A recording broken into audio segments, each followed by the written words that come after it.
In a dramatic twist no one saw coming, Elon Musk stunned the nation this morning by representing himself in court to fight a staggering $7.5 million fine.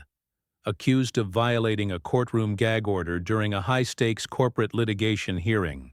What unfolded next left the entire legal world reeling. The tension inside the U.S. District Court for the Northern District of California was palpable as Elon Musk walked in. Alone, without his usual phalanx of high-powered attorneys. The air was thick with anticipation. Outside, media vans lined the street, and live streams ticked upward into the millions. This wasn't just any trial. This was Musk versus the state. The charge? A $7.5 million penalty for allegedly violating a direct court protocol during the ongoing litigation between Tesla and the National Transportation Oversight Board over disputed disclosures tied to autopilot incident data. The alleged violation occurred 3 weeks ago when Musk, speaking on a podcast, made what the court deemed a premature and unauthorized disclosure related to confidential exhibits under seal. His remarks had been clipped, tweeted, and debated endlessly, sparking a wave of speculation.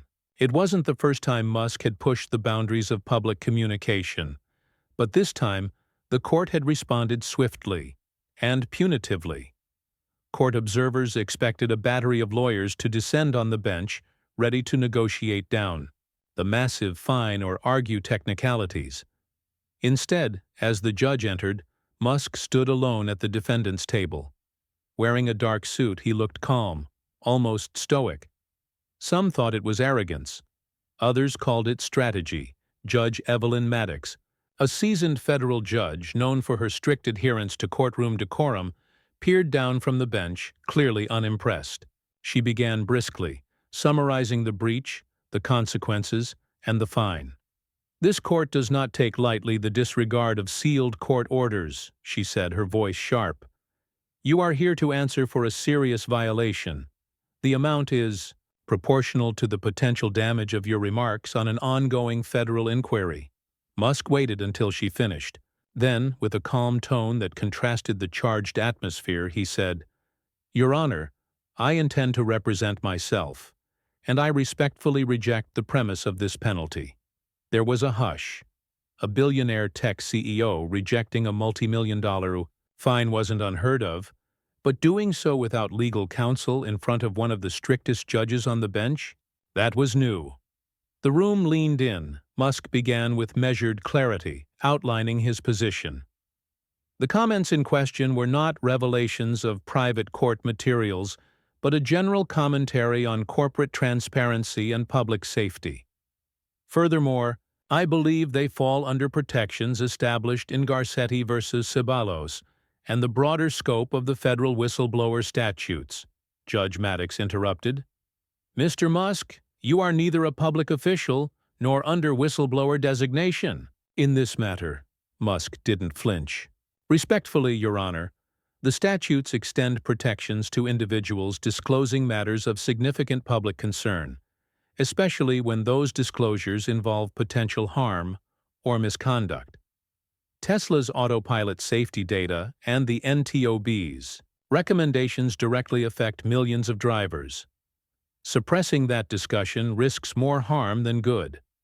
He reached into a manila folder, producing precedents, including Lane v. Franks and Pickering v. Board of Education, cases dealing with the right of individuals to speak out on public interest matters without facing disproportionate retaliation.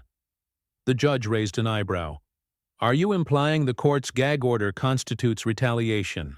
"I'm stating," Musk replied calmly, "that the court's interpretation of the order may be overbroad, and when applied to speech that aims to protect public safety, it borders on unconstitutional." Reporters were already whispering feverishly, in the back row, typing out quotes and feeding them to live blogs. Musk, the disruptor, wasn't just making noise. He was making law. Judge Maddox called for a brief recess. As she stood and exited, her eyes lingered on Musk. She didn't say anything, but she didn't need to. The tension had shifted. The courtroom erupted into a frenzy.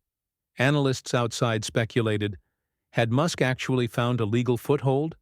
Could he really reverse a $7.5 million fine with constitutional logic and a few Supreme Court citations? Inside the building, a few jurors and even court officials exchanged glances. The audacity was one thing, but the preparation? That was something else. 10 minutes into the recess, the conversation wasn't just about Tesla or court orders anymore. It was about the right to speak, the limits of courtroom authority, and whether one man could stand alone in front of a gavel and force the law to look itself in the mirror. As the bailiff called the court back into session and the judge re-entered with a stack of printed documents in her hand, legal references Musk had cited, everyone knew something unusual was unfolding. And then Judge Maddox cleared her throat. The courtroom fell into a reverent silence as she adjusted her glasses and glanced down at the printed pages before her. She looked different now, less rigid, more contemplative. "Mr. Musk," she began, "you've cited several cases that warrant further review. I must admit, I did not anticipate a defense of this nature." Musk offered a slight nod, silent but resolute. She continued, "I find it deeply problematic that a non-attorney would invoke Supreme Court precedent in a courtroom this casually." A long pause. "But I also find it even more problematic that your argument has merit." A murmur rippled through the room. A CNN legal analyst seated in the press box whispered, "She's cracking." Judge Maddox raised her gavel slightly, only a few inches, just enough to regain total control of the room. "Order," she said plainly, and silence swept over the gallery once more. Turning back to Musk, she leaned forward. "Explain to this court, clearly and completely, how you believe your statements align with the protections afforded under whistleblower statutes. And be very precise." The gauntlet had been thrown. Musk stepped forward, his voice steady but edged with quiet urgency. "Your Honor, my statements did not disclose sealed documents. They referenced concerns I've raised repeatedly about internal resistance to publishing safety metrics that could affect millions of lives. When I spoke, I referenced general patterns, not sealed exhibits." He reached for a second folder. "Here is a transcript of the podcast in question, annotated with time codes. I'd like the court to observe that none of the information I shared directly quoted or paraphrased anything from the sealed record." Maddox accepted the folder, flipping through its pages while Musk continued, "This is not about arrogance. This is not about disregard for your courtroom. It's about accountability. When an institution, whether corporate or governmental, seeks to suppress information in the name of procedure while lives are at stake, silence becomes complicity. I acted with moral obligation, not malice." The judge narrowed her eyes. "So you're asserting your actions were in service to public interest?" "I am," Musk replied without hesitation. "And if the court wishes to fine me, then it must first prove that my statements presented a greater harm than the truth I was compelled to share. Otherwise, this fine is not a consequence. It's a warning. To others." The room held its breath. Judge Maddox leaned back, folding her hands beneath her chin. She glanced at the state's lead prosecutor, Alan Royce, a man known for his unflinching precision and zero tolerance for courtroom grandstanding. "Mr. Royce," she said, "do you have a response to the defendant's claim?" Royce stood slowly, smoothing his tie. "Your Honor, Mr. Musk is attempting to wrap himself in the American flag while sidestepping the fact that a court order was issued, acknowledged, and broken. This isn't a referendum on transparency. It's a matter of compliance. If we permit high-profile individuals to reinterpret court protocols to suit their narratives, we erode the very fabric of judicial authority." He turned toward Musk. "This courtroom isn't Twitter. It isn't X. It operates under law, not likes." Musk raised an eyebrow but said nothing. Royce stepped forward, voice rising. "Your Honor, I submit that the court cannot allow this moment to devolve into theater. Regardless of what he claims, the public consequences of his statements have been demonstrable. Stock fluctuations, misinformed headlines, a viral tidal wave of confusion that disrupted a pending federal investigation. That isn't noble. That's reckless. He took a breath. We stand by the fine. $7.5 million, not because of who he is, but because of what he did. Maddox took a long look at both men. And then, surprisingly, she stood. We'll recess for 90 minutes. I need to review the full podcast transcript, the time-coded citations, and the related precedents. She paused. I suggest you both prepare for further questioning. The gavel fell.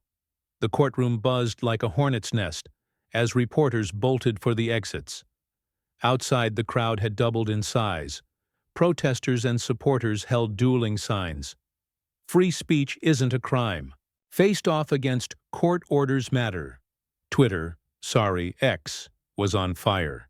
Hashtags like Musk vs. the system and courtroom chaos were trending worldwide. Inside the courthouse cafe, legal scholars huddled over coffee, parsing Musk's citations. Garcetti might actually apply depending on interpretation, muttered one Stanford professor. This could set precedent if she softens the ruling.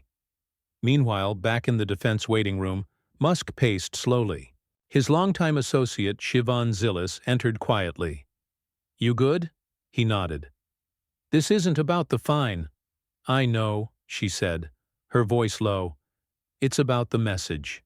Back in chambers, Judge Maddox sat in silence, earbuds in, listening to Musk's podcast remarks. She paused at a segment where he referenced the difference between corporate discretion and public right to know. She rewound, listened again. The argument gnawed at her. She'd spent decades enforcing boundaries, issuing orders, demanding obedience to procedure. But Musk wasn't flailing. He wasn't deflecting. He was drawing from the very spine of the Constitution. When the court reconvened, the mood had changed. The crowd sensed it. Judge Maddox wasted no time.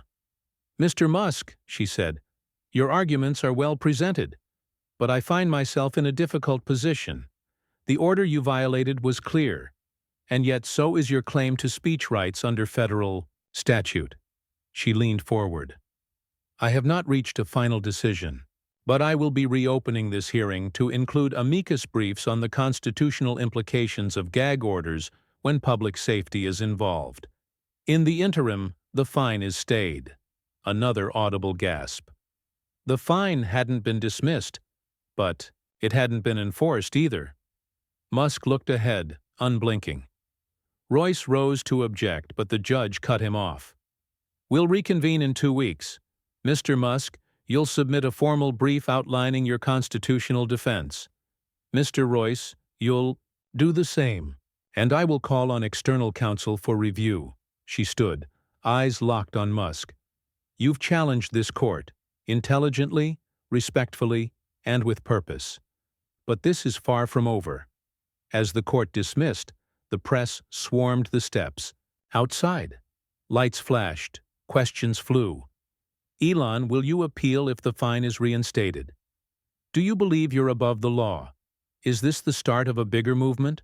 Musk said nothing, but as he stepped into the California sunlight, he smiled slightly, not the grin of a man who had won, but of one who had begun something. And deep inside the courthouse, Judge Maddox sat at her desk, rereading the Constitution. This was no longer just about a fine. This was about the law bending, just slightly, toward a new kind of reckoning. 2 weeks later, courtroom seats were filled long before the gavel dropped. The marble columns of the courthouse seemed to loom taller, their shadows more profound, as if the very building knew it was hosting something larger than litigation. A crucible of legal boundaries, power, and ideology. People had come not just to witness, but to interpret what this moment would mean for the future. Outside, legal analysts set up mobile broadcasting stations. Protesters and supporters returned in larger numbers, their signs more pointed, their chants louder. "The law isn't infallible," one banner read. Another, "One man, every man." Inside, Judge Maddox's courtroom had transformed into a theater of legal confrontation. This time Musk had come armed. Not with attorneys, he still refused formal counsel, but with paper. Hundreds of pages. A meticulously organized legal brief, co-authored with an anonymous team of legal scholars he'd consulted online. He wouldn't. Confirm who? Reddit speculated a Stanford professor. Twitter claimed it was AI-generated. Musk only offered one word when asked: thorough. The courtroom was called to order. Royce entered with a visible edge, a sense of wariness beneath his controlled facade. He knew what was at stake now. This wasn't just a rich man bucking a fine. This was a live-wire case threatening to loosen the grip of courtroom control over high-profile speech. Judge Maddox began. "This hearing has been reopened to weigh the constitutional dimensions of the court's initial fine. Mr. Musk, you may begin." Musk stood, clearing his throat. "Your Honor, members of the court, and attending legal counsel, I've submitted a brief that outlines in detail why the original fine, if upheld, would risk chilling public discourse in matters of demonstrable public interest. This case is not about flaunting authority, it's about recalibrating it to reflect modern speech realities." He gestured toward the packet in front of her. Page 32, U.S. v. Alvarez. In that ruling, the court held that even false statements, unless they cause measurable harm, are not grounds for punitive action. My statements, by contrast, were true, relevant, and intended to protect public safety. Maddox nodded, flipping to the page. "Continue." Musk inhaled. Moreover, under Bartnicki v. Vopper, the court held that even if information is received improperly, its disclosure by a third party is protected if it serves public interest. In my case, there was no improper access, no theft. Only the articulation of existing, non-sealed, generalized information. Royce rose quickly, objecting. "Your Honor, this interpretation goes beyond precedent. The cases Mr. Musk is citing involve journalists and educators, not CEOs with direct stake in the outcomes of their disclosures." "Which is precisely the point," Musk shot back. "If corporate leaders with first-hand knowledge of potential harm are excluded from whistleblower protections due to their stake, then we discourage internal accountability. That's not law, that's insulation." The courtroom tensed. Maddox leaned forward, scrutinizing the back and forth like a chess match. She turned to Royce. "Mr. Royce, your rebuttal?" Royce stepped forward. "Your Honor, we concede that Mr. Musk's citations are technically accurate, but context is everything. His role as CEO gives him outsized influence. His statements sparked mass confusion. If this court validates his claim, every future defendant will weaponize constitutional ambiguity as a shield for reckless commentary." Maddox raised a brow. "So your argument is based on potential misuse rather than the letter of the law?" Royce paused. "No, Your Honor. My argument is based on the erosion of judicial boundaries." Maddox sat back, hands folded. "And yet, boundaries evolve, do they not, Mr. Royce?" Royce didn't answer. Musk returned to the center of the courtroom. "This isn't about ego. It's about the elasticity of law in the age of real-time information. Courtrooms must defend order, yes, but not at the expense of truth. If you silence the people closest to the danger, you guarantee that danger remains buried." A silence settled. Somewhere, a pen dropped. No one moved. Maddox broke the quiet. "This court has received 3 amicus briefs since our last session. One from the ACLU, one from a coalition of First Amendment scholars, and one from a bipartisan congressional committee on tech transparency. All 3 support a narrowed interpretation of the court's gag order and recognize potential overreach." Royce's face darkened. Musk didn't flinch. "I find," she continued, her voice lower now, that while the initial order was lawful, its enforcement as applied to Mr. Musk's remarks may have been excessive, given the context and substance of his speech. Another pause. Then, the court will reduce the imposed fine from $7.5 million to $500,000. A collective gasp. Royce shot to his feet. Your Honor, this sets a dangerous— Sit down, Mr. Royce. Musk stood still, arms behind his back. Maddox wasn't finished. Let the record show. This is not exoneration, but it is a recognition of evolving jurisprudence. The defendant's arguments have highlighted an uncomfortable gap between law and modern discourse, and courts are not immune to reflection. She closed the file in front of her. This session is adjourned. The gavel struck. Chaos erupted. Reporters dashed outside to deliver the verdict. On television, anchors spoke over each other. Massive turn in the Musk courtroom saga. $7 million reduction. A court standoff unlike any we've seen. Musk exited, calmly refusing to comment, only nodding once at the cameras. Later that evening, Judge Maddox sat in her chambers with the blinds drawn, watching the storm play out. She picked up a worn copy of the Constitution from her shelf, flipping through it like a familiar novel. In that moment, she understood what had happened. The law hadn't bent for Elon Musk. It had bent toward a question, one the system could no longer afford to ignore. And in the embers of that courtroom clash, new fire began to stir. Attorneys across the country were already dissecting the decision. Law professors were drafting articles. Civil liberties groups saw an opening.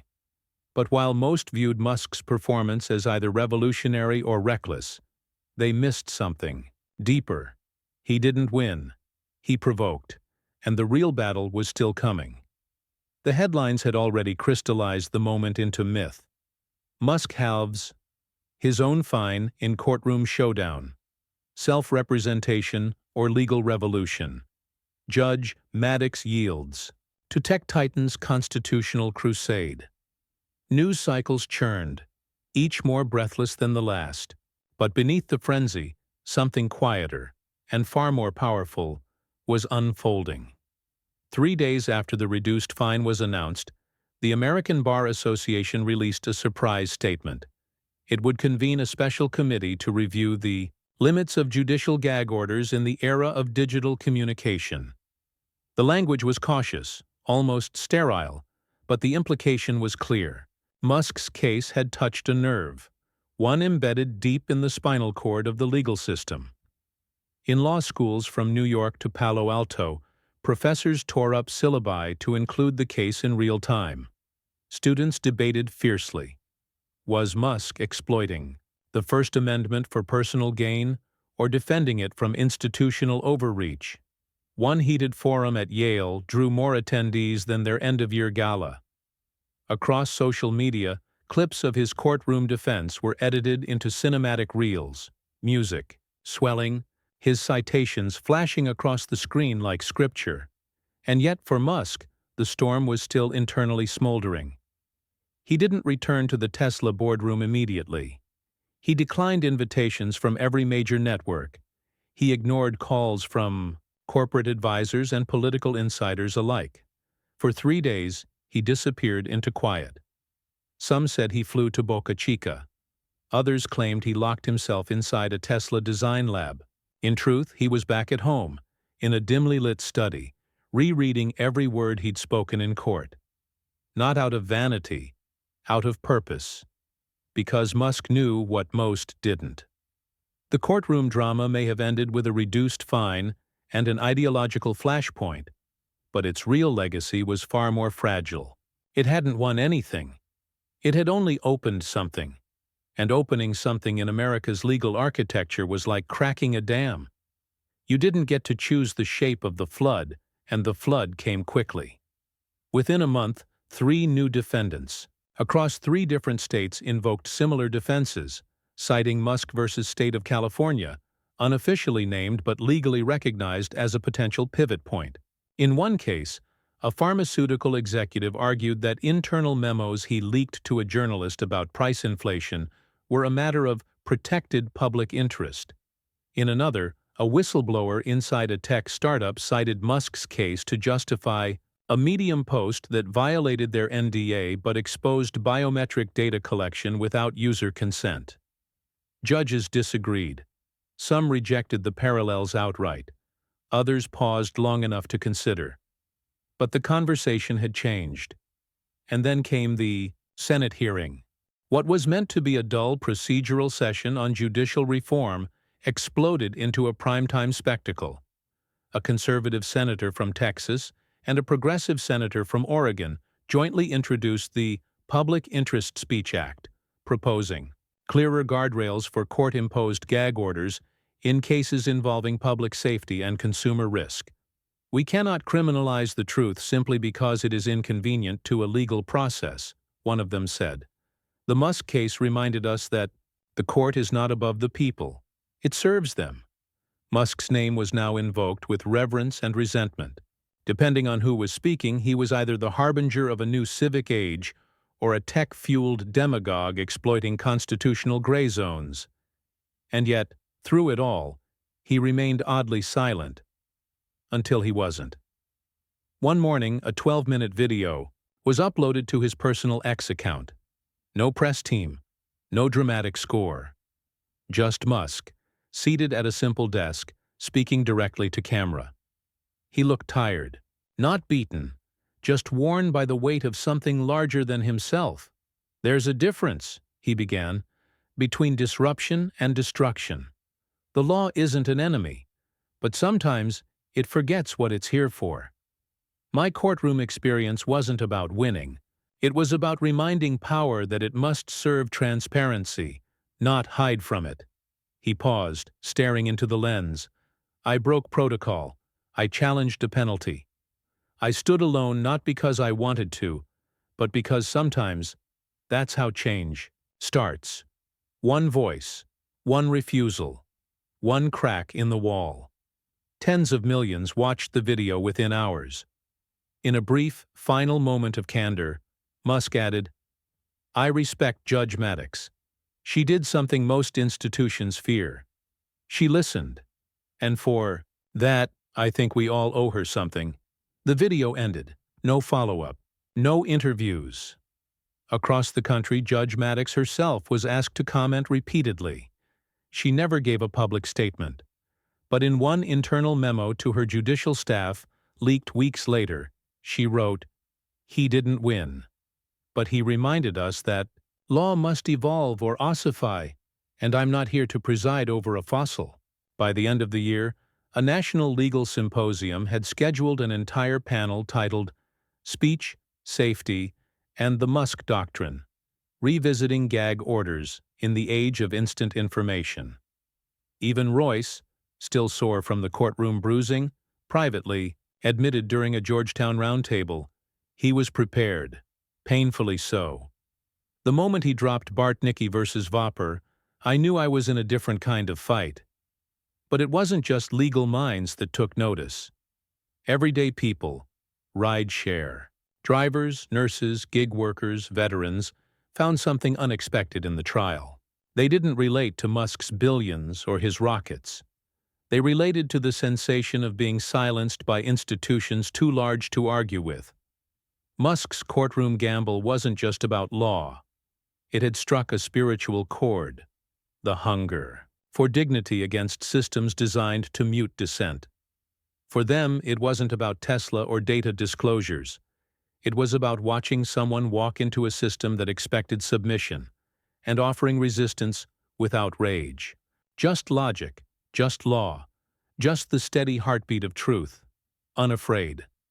In the final ripple of the case's impact, Judge Maddox, now under growing pressure to write about her experience, published a law journal essay titled Contempt and Conviction, the thin line between order and obedience. Her closing paragraph read, "In my courtroom, Elon Musk defied a fine.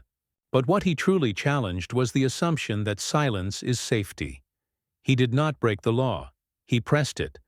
And the law, to its credit, bent just enough to listen. May it always bend, before it breaks. And so, the gavel had fallen. The case closed, no appeals, no theatrics, no last-minute twist, just a man who stood where he wasn't supposed to stand, and reminded everyone watching, the law isn't stone. It's steel, meant to hold, yes, but also meant to shape.